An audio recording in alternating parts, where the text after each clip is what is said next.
Xin chào các bạn đã quay trở lại với kênh Cô Ba Bình Dương.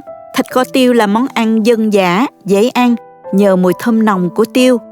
Thịt đậm đà vừa miệng, rất đưa cơm.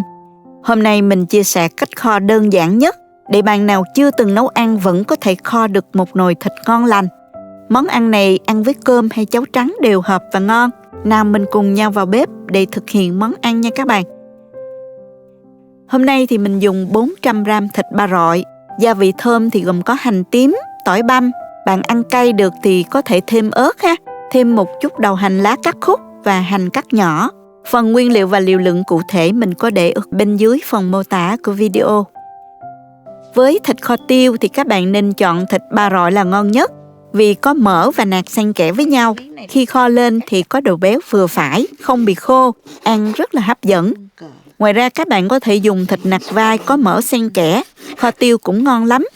Thịt mua về thì các bạn rửa rồi ngâm với nước muối loãng từ 5 đến 10 phút. Sau đó thì rửa lại với nhiều lần nước cho sạch, để thịt ráo nước hoặc là dùng khăn giấy bếp lau khô. Bây giờ thì mình cắt thịt ra nè. Món kho tiêu thì mình cắt nhỏ nha, không cắt to. Mình cắt miếng vuông cạnh khoảng 1cm là vừa. Bắt chảo lên bếp nè, cho hết thịt vào chảo. Đảo đều để thắng cho thịt ra mỡ. Bước này giúp miếng thịt săn lại, vàng xém cạnh. Khi kho lên ăn thơm hơn. Phần mỡ cũng ra bớt mỡ, thịt đỡ ngấy và có cảm giác giòn hơn đó. Kho theo cách này thì mình không cần ướp thịt trước nha các bạn. Bây giờ mình mở lửa vừa. Thỉnh thoảng các bạn đảo đều để thịt không bị cháy ha. Đồng thời cho thịt vàng xém cạnh cho đều hơn nha.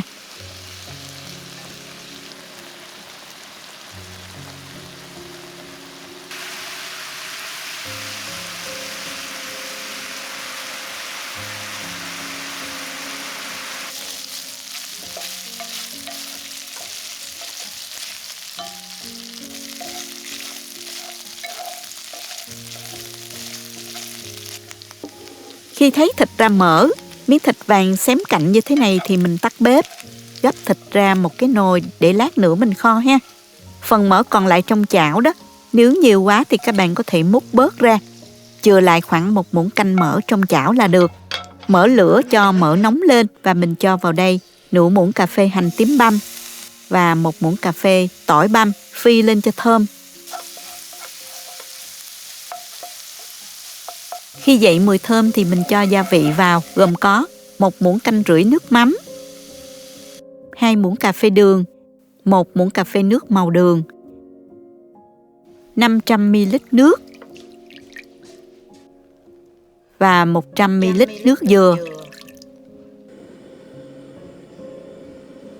Sau đó thì mình cho hết hỗn hợp này vào nồi thịt để kho. Nước kho phải ngập thịt nha các bạn. Mở lửa lớn cho nước kho sôi lên. Khi sôi thì các bạn nhớ hớt sạch bọt. Sau đó hạ lửa dưới mức trung bình, kho riu riu. Đậy nắp và mình kho cho thịt nhanh mềm ha. 15 phút đầu thì các bạn cứ đậy nắp. Sau đó thì mình mở nắp ra, đảo thịt lên rồi đậy nắp lại để kho tiếp.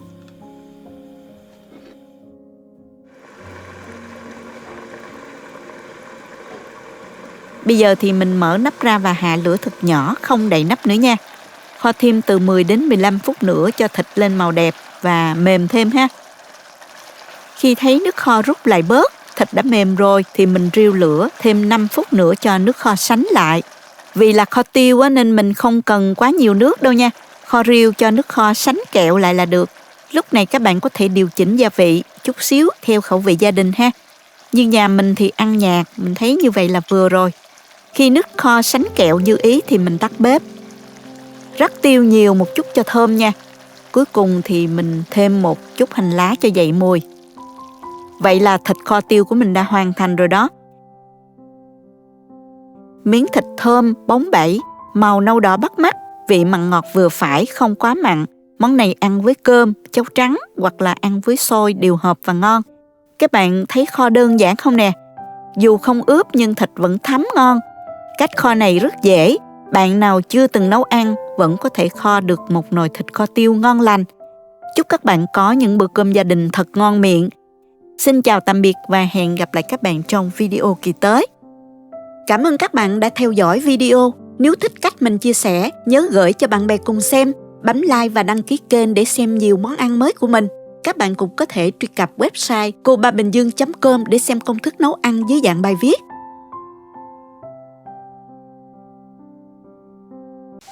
Xin chào các bạn đã quay lại với kênh Cô Ba Bình Dương. Hôm nay mình chia sẻ với các bạn thêm một món canh đơn giản nhưng rất bổ dưỡng cho bữa cơm gia đình. Vị ngọt thanh mát kết hợp cùng tôm thịt đậm đà, thấm vào từng khoanh bí tươi non, hấp dẫn. Với cách làm rất dễ, bạn chưa từng nấu ăn vẫn có thể tự nấu cho nhà mình một nồi canh ngon lành. Nào cùng vào bếp với mình nhé! Chúng ta có thể xem những thành phần nguyên liệu chi tiết hoặc tham khảo những dụng cụ nhà bếp mình hay sử dụng bên dưới phần mô tả của video. Bí đao thì các bạn nên chọn những trái thon, màu nó xanh tươi ha, cầm lên thấy chắc tay, chứng tỏ là bí không bị xốp bên trong.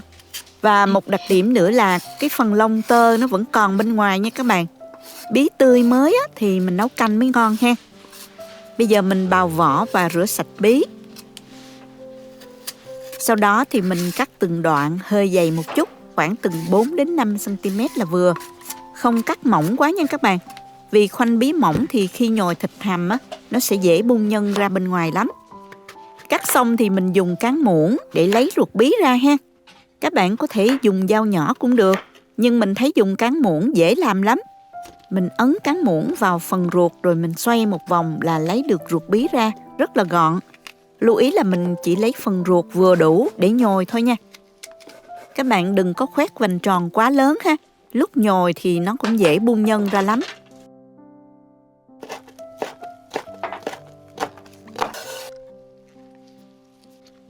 Thêm 2 tép hành lá, đập dập và băm nhuyễn phần đầu hành.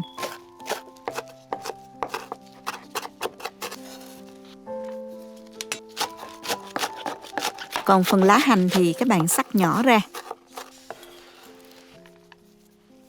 Mình dùng khoảng 3 củ hành tím nè, băm nhỏ.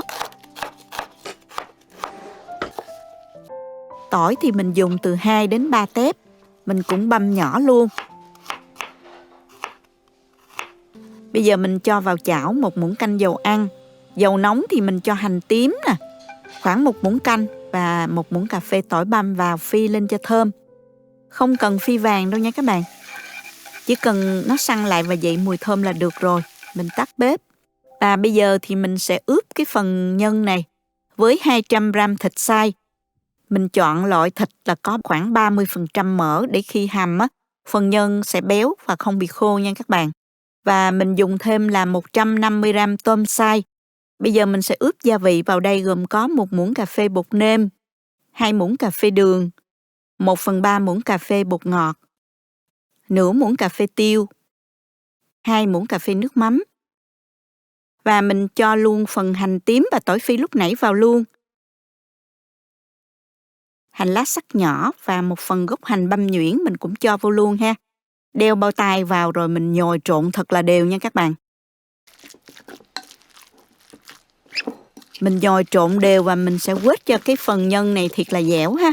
Trộn theo một chiều như thế này rồi gom lại và đập xuống khoảng chừng 10 lần. Nhân dẻo quện lại thì lúc mình nhồi vô á, nó sẽ ngon ha, ăn nó sẽ có cái độ dai. Khi mà chuẩn bị bí xong thì phần nhân cũng xong luôn thì bây giờ mình nhồi luôn nha các bạn. Mình múc một lượng nhân cho vào trong phần ruột bí á, rồi mình dùng tay ém chặt xuống và mình cho nhân nó hơi dư ra phía ngoài vành bí một chút xíu ha. Ém đều hai đầu xuống luôn. Để khi hầm lên nhân sẽ không có bị bung ra ngoài nha các bạn. Nhồi xong rồi thì mình bắt đầu hầm bí luôn. Cho vào nồi 1 lít 2 nước. Phần nhân còn dư thì mình nặn thêm vài viên thịt viên để nấu chung. Vừa làm nước canh ngọt hơn và nhìn tô canh nó cũng đẹp mắt hơn nữa. Đợi nước sôi lên thì mình thả mấy viên thịt viên vào trước. Và nêm gia vị vào gồm có nửa muỗng canh bột nêm, 1/3 muỗng cà phê muối, nửa muỗng canh đường, 1/3 muỗng cà phê bột ngọt. Khuấy đều lên.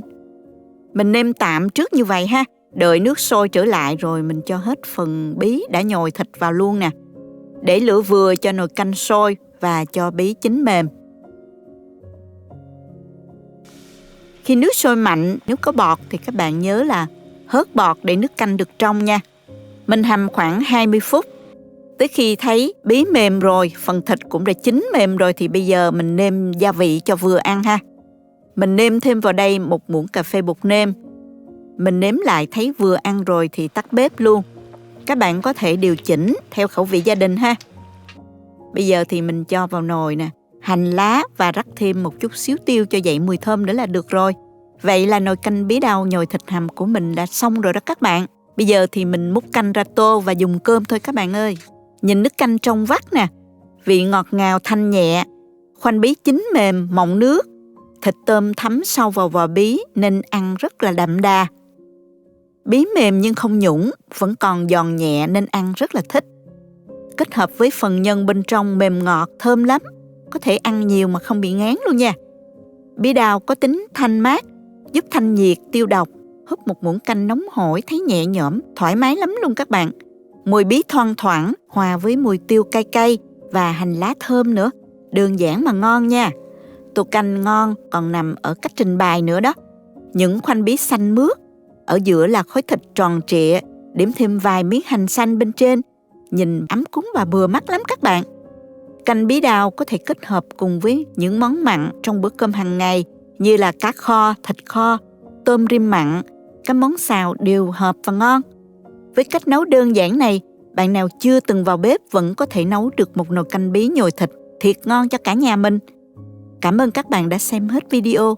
Chúc các bạn thành công. Xin chào tạm biệt và hẹn gặp lại các bạn trong video kỳ tới.